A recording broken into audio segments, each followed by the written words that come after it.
ಮಾಧ್ಯಮ ಮಿತ್ರರಿಗೆಲ್ಲ ನಮಸ್ಕಾರ. Flamingo celebrities world film ಅಕಾಡೆಮಿಯ ಧವನ್ ಸೋಹ ಮಾಡುವ ನಮಸ್ತೆ. ಸೊ ಇವತ್ತು ನಿಮ್ಮನ್ನು ಕರೆಸಿರೋ ಉದ್ದೇಶ, ನಾನು ಕೆಲವಷ್ಟು ವಿಷಯಗಳನ್ನ ತಿಳಿಸ್ಕೊಡ್ಬೇಕಾಗಿದೆ ಜನಗಳಿಗೆ. ಸೊ ಅದು ನಿಮ್ಮ ಮುಖಾಂತರ ಮಾತ್ರ ಸಾಧ್ಯ. ಸೊ ಹಾಗಾಗಿ ನಿಮ್ಮನ್ನು ಕರೆಸಿದ್ದೀವಿ. ವಿಷಯ ಏನು ಅಂತಂದರೆ, ಮಾರ್ಚ್ ತಿಂಗಳಲ್ಲಿ ನಮ್ಮ ಇನ್ಸ್ಟಿಟ್ಯೂಷನ್ ಮೇಲೆ ಒಂದು ಅಹಿತಕರವಾದ ಘಟನೆ ನಡೀತು. ಅದೇ ತಿಂಗಳಲ್ಲಿ ಅಹಿತಕರವಾದ ಘಟನೆ ನಡೆಯೋಕ್ಕೆ ಮುಂಚೆ ಒಂದು ಸೂಪರ್ ಡೂಪರ್ ಹಿಟ್ ಕೂಡ ಆಗಿತ್ತು. ಅದೇನು ಅಂತಂದರೆ ದಶಮಾನೋತ್ಸವದ ಸಂಭ್ರಮ. ನಮ್ಮ flamingo celebrities world film academy 10 ವರ್ಷ ತುಂಬಿ 11ನೇ ವರ್ಷಕ್ಕೆ ಕಾಲಿಡ್ತಾ ಇದೆ. ಆ 10 ವರ್ಷ ತುಂಬಿದಂಥ ಶುಭ ಸಂದರ್ಭದಲ್ಲಿ ದಶಮಾನೋತ್ಸವನ ಅದ್ದೂರಿಯಾಗಿ ನಾವು ಆಚರಿಸಿದ್ವಿ ಮಾರ್ಚ್ 25ರಂದು 2023ನೇ ಇಸ್ವಿ, ಇದೇ ವರ್ಷ. ಸೊ ಅದು ಆ ಒಂದು ಅವಾರ್ಡ್ ಫಂಕ್ಷನ್ನು, ಅದರಲ್ಲಿ ಪ್ರತಿ ವರ್ಷ ನಾವು ಚಲನಚಿತ್ರರಂಗದ ಸಾಧಕರಿಗೆ ಅವಾರ್ಡ್ ಫಂಕ್ಷನ್ ಪ್ರಶಸ್ತಿಗಳನ್ನ ಕೊಟ್ಟು ಅವಾರ್ಡ್ ಫಂಕ್ಷನನ್ನು ಮಾಡ್ತಾ ಬರ್ತಾ ಇದ್ದೀವಿ. ಹಾಗೆ ಫ್ಯಾಷನ್ ಶೋ ಇಂಥವೆಲ್ಲ ಮಾಡಿದ್ದೀವಿ ಕೂಡ. ಸೊ ಆ ದಶಮಾನೋತ್ಸವದಲ್ಲಿ ಸಾಕಷ್ಟು ಜನ ಗಣ್ಯರಿಗೆ ಅವಾರ್ಡ್ಸ್ ಕೊಟ್ಟಿದ್ವಿ. Mister and miss flamingo Sandalwood star ಅನ್ನೋ ಮಾಡಲಿಂಗ್ ಕಾಂಟೆಸ್ಟ್ ಮಾಡಿದ್ವಿ. ಸೊ ತುಂಬ ಅದ್ದೂರಿಯಾಗಿ ನಡೀತು, ತುಂಬ ಚೆನ್ನಾಗಾಯಿತು ಕೂಡ. ಅದಾಗಿ 2 ದಿವಸಕ್ಕೆ ಒಂದು ತುಂಬ ಕೆಟ್ಟ ಘಟನೆಗಳು ನಡೆದೋಯ್ತು. ಅದೇನು ಅಂತ ಅಂದರೆ, ಎಲ್ರಿಗೂ ಗೊತ್ತಿದೆ, ಎಲ್ಲ ಕಡೆ ನಮ್ಮ ವಿಷಯಗಳನ್ನ ತುಂಬ ಕೆಟ್ಟದಾಗಿ ಬಿಂಬಿಸಿದ್ದಾರೆ ಬೇರೆ ಬೇರೆ ಮೀಡಿಯಾದವರು. ನಾವು ಈವೆಂಟ್ ಮಾಡಿದ್ವಿ. ಆ ಈವೆಂಟಲ್ಲಿ ಫ್ಯಾಷನ್ ಶೋ ಮಾಡಿದ್ವಿ. ಫ್ಯಾಷನ್ ಶೋನಲ್ಲಿ ಯಾರಿಗೆ ಅರ್ಹರಿರ್ತಾರೋ ಅವ್ರಿಗೆ first prize, second price, third price ಅಂದರೆ ವಿನ್ನರು, ರನ್ನರ್ ಅಪ್ಸು ಅಂತ ಕೊಡ್ತಾ ಬರ್ತೀವಿ.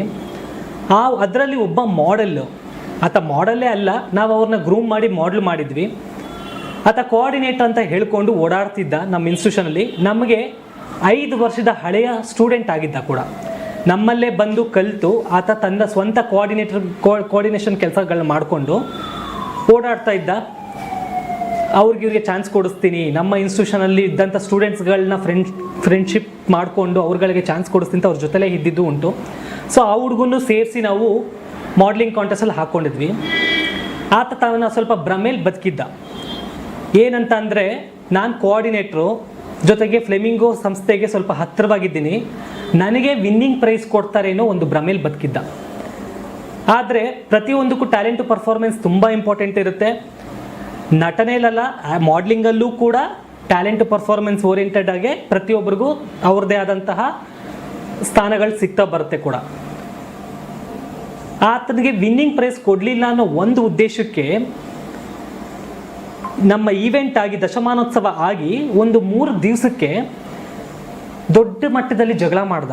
ನನಗೆ ಯಾಕೆ ವಿನ್ನಿಂಗ್ ಪ್ರೈಸ್ ಕೊಡಲಿಲ್ಲ, ನಾನು ನಿಮ್ಮ ಇನ್ಸ್ಟಿಟ್ಯೂಷನ್ನ ಹತ್ತಿರವಾಗಿದ್ದೆ, ನಾನು ಫ್ರೆಂಡ್ಶಿಪ್ಪಲ್ಲಿದ್ದೆ, ನನಗೆ ಯಾಕೆ ಕೊಡಲಿಲ್ಲ ಅನ್ನೋ ಒಂದೇ ಉದ್ದೇಶಕ್ಕೆ ಆತ ಒಂದು ವಾಟ್ಸಪ್ ಗ್ರೂಪ್ನ ಕ್ರಿಯೇಟ್ ಮಾಡ್ಕೊಂಡಿದ್ದ. ಅದರಲ್ಲಿ 400 ಜನದಿಂದ 500 ಜನ ಸ್ಟೂಡೆಂಟ್ಸ್ಗಳನ್ನ ಗ್ರೂಪ್, ನಮ್ಮ ನಾಲೆಡ್ಜ್ ಇಲ್ಲಿ ನಮಗೆ ಗೊತ್ತಿಲ್ಲದೆ ವಾಟ್ಸಪ್ ಗ್ರೂಪ್ ಕ್ರಿಯೇಟ್ ಮಾಡಿಕೊಂಡು ಎಲ್ಲರನ್ನೂ ಈತ ಇದ್ದಾರೆ ಅಂತ ಹೇಳಿಸ್ತೀನಿ, ಚಾನ್ಸ್ ಕೊಡಿಸ್ತೀನಿ ಅಂತ ಹೇಳ್ಬಿಟ್ಟು ಹಣ ತೊಗೊಂಡಿದ್ದಾರೆ ಅಂತ, ಮೋಸ ಮಾಡ್ತಿದ್ದಾರೆ ಅಂತ ಹೇಳಿಸ್ತೀನಿ, ನಿಮಗೆಲ್ಲ ಹಣ ವಾಪಸ್ ಕೊಡಿಸ್ತೀನಿ ಅಂತ ಅವ್ರಿಗೆ ಮೈಂಡ್ ವಾಶ್ ಮಾಡಿ ಪ್ರತಿಯೊಬ್ಬರನ್ನು ತಲೆಗೆ ತುಂಬಿಸ್ತಾ. ಎನಿಹೌ ಅವರೆಲ್ಲ 4-5 ವರ್ಷದ ಹಳೆ ಸ್ಟೂಡೆಂಟ್ಸು ಬಂದಿದ್ದರು, ಚೆನ್ನಾಗಿ ಕಲ್ತ್ಕೊಂಡಿದ್ರು, 4-6 ಕಡೆ ಆಡಿಷನ್, ಸ್ಕ್ರೀನ್ ಟೆಸ್ಟ್ ಮಾಡಿ ಸಿನಿಮಾ, ಸೀರಿಯಲ್ ಅಂತ ಅವಕಾಶಗಳನ್ನು ತೊಗೊಂಡಿದ್ರು. ಅದಾದ ಮೇಲೆ ನಾವು ಒಂದು ಮಾಡಲಿಂಗ್ ಕಾಂಟೆಸ್ಟ್ ಎಲ್ರಿಗೂ ಅವಕಾಶಗಳನ್ನು ಕೊಟ್ಟಿದ್ವಿ. ಹಣ ವಾಪಸ್ ಬರುತ್ತೆ ಅನ್ನೋ ಒಂದೇ ಉದ್ದೇಶಕ್ಕೆ, ಆಸೆಗೆ ಆತ ಏನು ಮಾಡ್ದ, ಅವನು ವಿನ್ನಿಂಗ್ ಪ್ರೈಸ್ ಕೊಡಲಿಲ್ಲ ಅನ್ನೋ ಒಂದೇ ಉದ್ದೇಶಕ್ಕೆ ಎಲ್ಲರನ್ನೂ ಎತ್ತಿ ಕಟ್ಟಿ, ನನ್ನ ಜೊತೆ ನಿಂತ್ಕೊಳ್ಳಿ, ಪೊಲೀಸ್ ಸ್ಟೇಷನ್ನಲ್ಲಿ ಕಂಪ್ಲೇಂಟ್ ಕೊಡೋಣ, ನನ್ನ ಜೊತೆ ನಿಂತ್ಕೊಳ್ಳಿ ನೀವು, ನಾನು ಖಂಡಿತ ನಿಮ್ಗೆ ಹಣ ವಾಪಸ್ ಕೊಡಿಸ್ತೀನಿ ಅಂತ ಹೇಳಿ ಅವನ ಸ್ವಾರ್ಥಕ್ಕೆ ನಮ್ಮ ಇನ್ಸ್ಟಿಟ್ಯೂಷನ್ಗೆ ಕೆಟ್ಟ ಹೆಸರು ತಂದ. ಅದರಲ್ಲಿ ಅದೇ ಸಂದರ್ಭದಲ್ಲಿ ಒಬ್ಬರು ಹಿರಿಯ ನಟಿ, ನಮ್ಮ ಇನ್ಸ್ಟಿಟ್ಯೂಷನಲ್ಲಿ ಕೆಲಸ ಮಾಡಿದಂಥ ಒಬ್ಬರು ನಟಿ, ಅವ್ರಿಗೂ ನಮಗೂ ಸಂಬಂಧ ಹಾಳಾಗಿತ್ತು ಆಲ್ರೆಡಿ. ಬಿಕಾಸ್ ಅವರ ವರ್ತನೆ ನಮ್ಮ ಇನ್ಸ್ಟಿಟ್ಯೂಷನಲ್ಲಿ ಸರಿ ಇರಲಿಲ್ಲ, ಅವರು ಸ್ಟೂಡೆಂಟ್ಗಳ ಜೊತೆ ನಡ್ಕೊತಿದ್ದ ರೀತಿ ಸರಿ ಇರ್ತಿರ್ಲಿಲ್ಲ. ಸೊ ಹಾಗಾಗಿ ಅವ್ರನ್ನ ನಮ್ಮ ಇನ್ಸ್ಟಿಟ್ಯೂಷನಿಂದ ತೆಗೆದಿದ್ವಿ. ಅವರು ಆ ಗ್ರಿಡ್ಜಿಂದ ಸ್ಟೂಡೆಂಟ್ಗಳ ಜೊತೆ ಸೇರಿಕೊಂಡು, ಅಟ್ ದ ಸೇಮ್ ಟೈಮ್ ಸ್ಟೂಡೆಂಟ್ಗಳ ಜೊತೆ ಸೇರಿಕೊಂಡು ಯಾರು ನಮ್ಮ ಮೇಲೆ ಹಾಗೆ ತೀರ್ಸೋಕ್ಕೆ ಆ ವಿನ್ನಿಂಗ್ ಪ್ರೈಸ್ ಕೊಡಲಿಲ್ಲ ಅಂತ ಯಾವ ಹುಡುಗ ಇದ್ನೋ ಆತ, ಆ ಹಿರಿಯ ನಟಿಯ ಸ್ಟೂಡೆಂಟ್ ನಮ್ಮ ಇನ್ಸ್ಟಿಟ್ಯೂಷನಲ್ಲಿ, ಅವ್ರ ಜೊತೆ ಸೇರಿಕೊಂಡು ಪೊಲೀಸ್ ಕಂಪ್ಲೇಂಟ್ ಕೊಡಿಸಿದ್ರು. ಏನಂತ, ಇಲ್ಲಿ ಹಣ ತೊಗೊಂಡು ಮೋಸ ಮಾಡ್ತಿದ್ದಾರೆ ಅಂತ. ನಾವು ಹಣ ತೊಗೊಂಡಿರೋದು ಕಲಿಕೆಗೆ, ಕ್ಲಾಸಸ್ ಕೊಡೋದಕ್ಕೆ. 3 ರಿಂದ 4 ತಿಂಗಳು ಕ್ಲಾಸ್ ಕೊಡ್ತೀವಿ. ಇವಾಗ ಸಾಕಷ್ಟು ಬೆಂಗಳೂರಲ್ಲ, ಕರ್ನಾಟಕದಲ್ಲಿ, ಇಂಡಿಯಾದಲ್ಲಿ ಪ್ರತಿ ಒಂದು ಕಡೆ ಯಾವ ಇನ್ಸ್ಟಿಟ್ಯೂಷನ್ನು ದುಡ್ಡು ತಗೊಳ್ಳದೆ ಕ್ಲಾಸಸ್ ಕೊಡಲ್ಲ, ಅಥವಾ ಯಾವ ಇನ್ಸ್ಟಿಟ್ಯೂಷನ್ಗೂ ಗೌರ್ಮೆಂಟಿಂದ ಗ್ರಾಂಟ್ಗಳು ಸಿಗ್ತಿಲ್ಲ.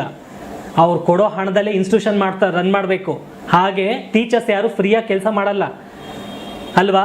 ಟೀಚರ್ಸ್ ಯಾರು ಫ್ರೀಯಾಗಿ ಕೆಲಸ ಮಾಡಲ್ಲ. ಕೆಲಸ ಮಾಡೋ ಪ್ರತಿಯೊಬ್ಬರು ಹಣ ತೊಗೊಂಡೇ ಕೆಲಸ ಮಾಡಿರ್ತಾರೆ. ಸೊ ಹಾಗಿರ್ಬೇಕಾದ್ರೆ ನಾವು ಕಲಿಕೆಗೆ ಹಣ ತೊಗೊಂಡಿದ್ದೀವಿ. ಆ ತೊಗೊಂಡಿರೋ ಹಣಕ್ಕೆ 3 ರಿಂದ 4 ತಿಂಗಳುಗಳು ನಿಯತ್ತಿಂದ, ಶ್ರದ್ಧೆಯಿಂದ ಸೆಷನ್ಸ್ ಕೊಡ್ತೀವಿ. ಅವ್ರಿಗೆ ಕ್ಲಾಸಸ್ ಕಲಿಸ್ತಾರೆ. ಬಂದಾಗ ಅವ್ರಿಗೆ ಏನೂ ಗೊತ್ತಿರಲ್ಲ. ಆ್ಯಕ್ಟಿಂಗು, ನವರಸ ಅಂದರೆ ಏನು ಅಂತ ಗೊತ್ತಿಲ್ಲ, ಆ್ಯಕ್ಟಿಂಗ್ ಅಂದರೆ ಏನು ಅಂತಲೂ ಗೊತ್ತಿಲ್ಲ. ಆದರೆ ಎಂಡ್ ಆಫ್ ದ ಟೈಮ್ ಇಲ್ಲಿಂದ ಹೋಗ್ಬೇಕಾದ್ರೆ ಒಬ್ಬ ಪರಿಪೂರ್ಣ ನಟಿಯಾಗಿ ಹೋಗಿರ್ತಾರೆ.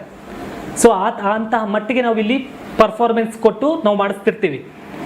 ಹಾಗಿರ್ಬೇಕಾದ್ರೆ ನಮ್ಮ ಮೇಲೆ ಅಲಿಗೇಷನ್ ಮಾಡಿರೋದು ಏನು ಗೊತ್ತಾ? ಚಾನ್ಸ್ಗೋಸ್ಕರ ಇವ್ರು ದುಡ್ಡು ತೊಗೊಳ್ತಾ ಇದ್ದಾರೆ ಅಂತ. ನಾವು ತೊಗೊಂಡಿರೋದು ಕಲಿಕೆಗೆ, ಕ್ಲಾಸಸ್ ಕೋರ್ಸು ಕೊಡೋದಕ್ಕೆ. ನಮಗೂ ಹಣ ಬೇಕಲ್ಲ, ನಾವು ಸಂಬಳ ಕೊಡಬೇಕಲ್ಲ, ಟೀಚರ್ಸು ಕೊಡಬೇಕು, ಆಫೀಸ್ ಇನ್ಸ್ಟಿಟ್ಯೂಷನ್ ಬಾಡಿಗೆ ಕಟ್ಟಬೇಕು. ಫ್ರೀಯಾಗಿ ಕೊಡೋಕ್ಕೆ ಸಾಧ್ಯ ಇಲ್ಲ ಅಲ್ವಾ? ಸೊ ಹಾಗಾಗಿ ಅಷ್ಟು ನಾವು ಮಾಡಿರ್ತೀವಿ.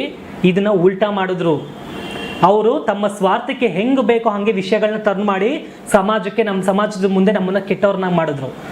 ಅಟ್ ದ ಸೇಮ್ ಟೈಮ್ ಮೀಡಿಯಾದವರು ತುಂಬ ವರ್ಷದಿಂದ ನಮಗೆ ಪರಿಚಯ.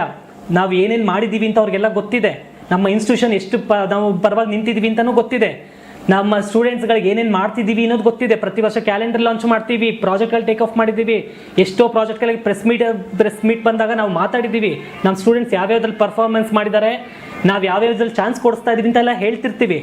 ಆದ್ರೂ ಅದು ಯಾವುದನ್ನು ಲೆಕ್ಕಕ್ಕೆ ತೊಗೊಳ್ದೆ ಕೆಲವು ಮೀಡಿಯಾಗಳು ನಮ್ಮನ್ನು ಕೆಟ್ಟದಾಗಿ ಮಾಡಿದ್ರು, ಕೆಟ್ಟದಾಗಿ ತೋರಿಸಿದ್ರು. ಈತ ಬೆಂಗಳೂರಲ್ಲಿ ದುಡ್ಡು ತೊಗೊಂಡು ವಂಚನೆ ಮಾಡಿದ್ದಾನೆ, ಹಾಗೆ ಹಿಂಗೆ ಮೋಸ ಮಾಡಿದ್ದಾನೆ, ಲಕ್ಷಾಂತರ ರೂಪಾಯಿ ಲೂಟಿ ಹೊಡೆದಿದ್ದಾನೆ.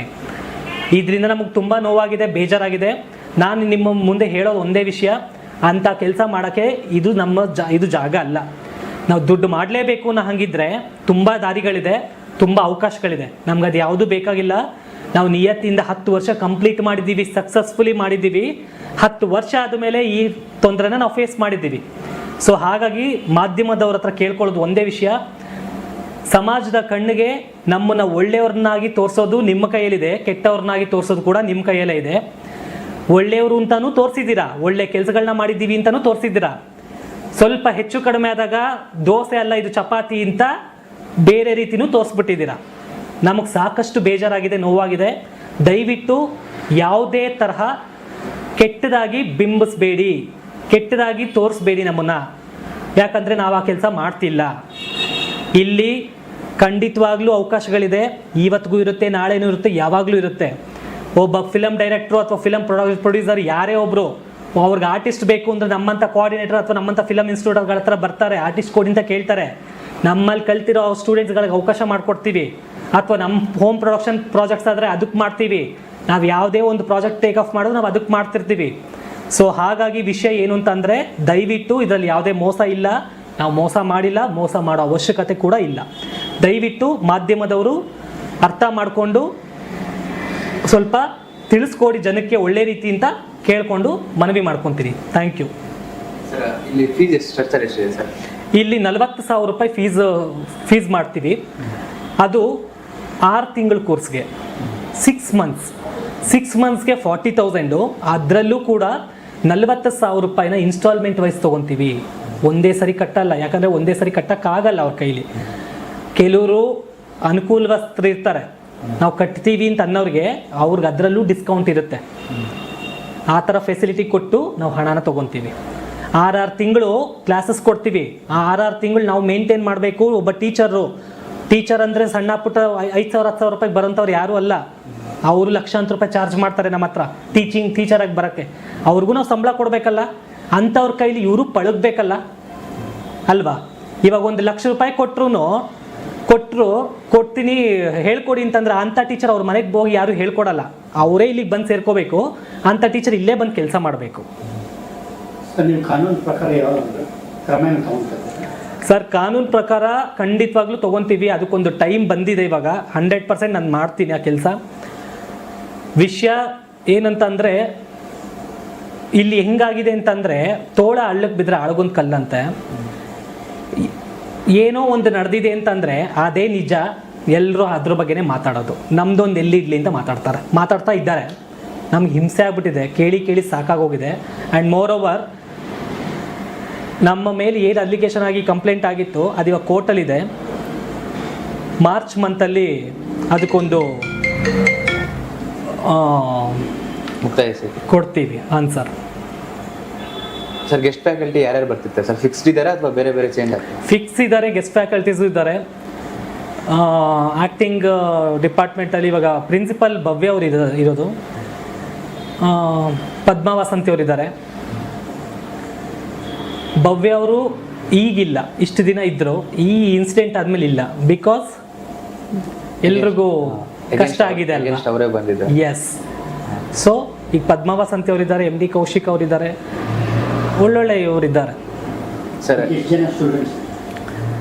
ಸ್ಟೂಡೆಂಟ್ಸ್ ಅಂದರೆ ಏನಂದರೆ ಈಗ ಮೀಡಿಯಾದಲ್ಲಿ ಬಂದಿದೆಯಲ್ಲ ಈ ಥರ ಕೆಟ್ಟದಾಗಿ ತೋರಿಸಿದಾರಲ್ಲ, ಅದನ್ನು ಜನ ಅದನ್ನೇ ತಪ್ಪು ಅಂತ, ಅದೇ ಸತ್ಯ ಅಂತ ಅಂದ್ಕೊಂಡು ಹೆಂಗೆ ಬರ್ತಿದ್ದಾರೆ, ಹೆಂಗೆ ಬರೋಕ್ಕೆ ಸಾಧ್ಯ ಅಲ್ವಾ? ಕಡಿಮೆ ಬರ್ತಿದ್ದಾರೆ. ಬಟ್ ಈಗ ನಮ್ಮ ಮೇಲೆ ನಿಜವಾಗ್ಲೂ ನಂಬಿಕೆ ಇಟ್ಟು ಹೇಳ್ತಾರಲ್ಲ, ಅವ್ರು ಇವಾಗ ಗೊತ್ತಿರುತ್ತೆ ಅವ್ರ ಬಗ್ಗೆ. ಹಾಗೆ ಯಾರಿಗೆ ನಮ್ಮ ಬಗ್ಗೆ ಗೊತ್ತಾಗ್ತಿದೆಯೋ ಅವ್ರು ಖಂಡಿತ ಬರ್ತಿದ್ದಾರೆ, ಜಾಯ್ನ್ ಆಗ್ತಿದ್ದಾರೆ. ಸರ್ ಇಲ್ಲಿಂದ ಆಕ್ಟಿಂಗ್ ಕೋರ್ಸ್ ಕಲ್ತಿ ಈಗೆಲ್ಲರ ರೆಕಗ್ನೈಸ್ಡ್ ಫೇಸ್ ಆಗಿ ಆರ್ಟಿಸ್ಟ್ ತುಂಬ ಜನ ಇದ್ದಾರೆ ಸರ್.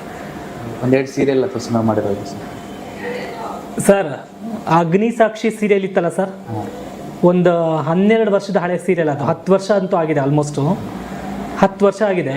ಅದು ನಮ್ಮ ಫಸ್ಟ್ ಕ್ಯಾಸ್ಟಿಂಗು ಸರ್. ಅಲ್ಲಿ ಆ ಸೀರಿಯಲ್ಗೆ ನಮ್ಮ ಫಸ್ಟು 4 ಜನ ಸ್ಟೂಡೆಂಟ್ಸ್ ಪರ್ಫಾರ್ಮೆನ್ಸ್ ಮಾಡಿದ್ರು ಫಸ್ಟ್ ಟೈಮ್ 10 ವರ್ಷದಿಂದ. ಅಲ್ಲಿಂದ ಸಾಕಷ್ಟು ಸೀರಿಯಲ್ಲು, ಸಾಕಷ್ಟು ಫಿಲಮ್ಸ್ಗೆ ಕ್ಯಾಸ್ಟಿಂಗ್ ಮಾಡ್ಕೊಂಡ್ಬಂದಿದ್ವಿ. ಪ್ರತಿಯೊಂದು ಟ್ಯಾಲೆಂಟು ಪರ್ಫಾರ್ಮೆನ್ಸೇ ಇಂಪಾರ್ಟೆಂಟು, ಅದೇ ಡಿಪೆಂಡ್.